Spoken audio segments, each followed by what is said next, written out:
nenina fa sakoponina reo zavatra manahirana ny sainao avelao ilay toe-tsaina mampiadiaza tazomina ny fotoana mandeha dia mampiakatra azy ireo olana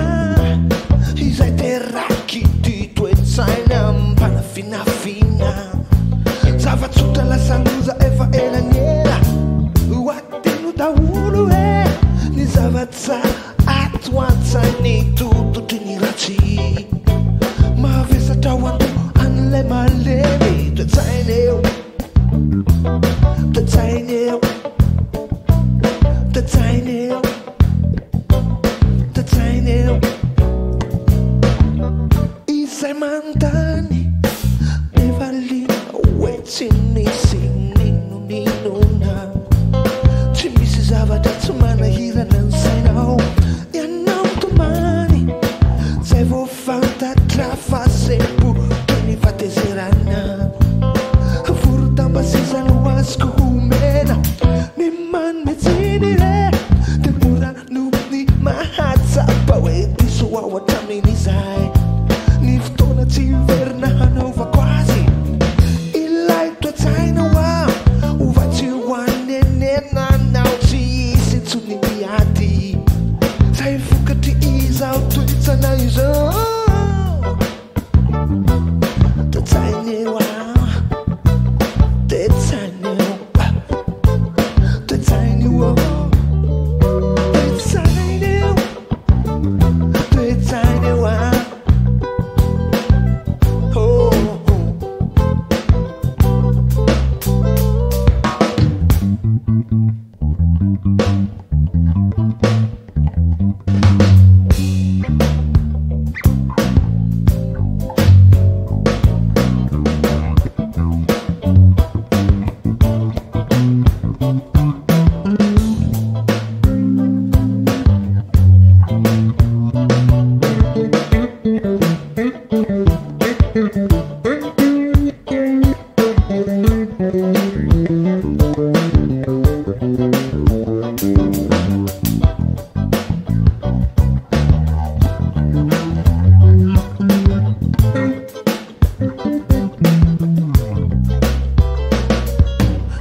toe-tsaineo toe-tsaineo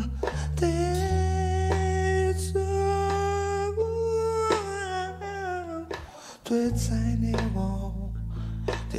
Toe-tsaina vezany de tsy afaka ovaina ve tsy afaka ovaina ve de tena ohatry zay ve de tena miraikitra ve de tena miraikitra ve boots deep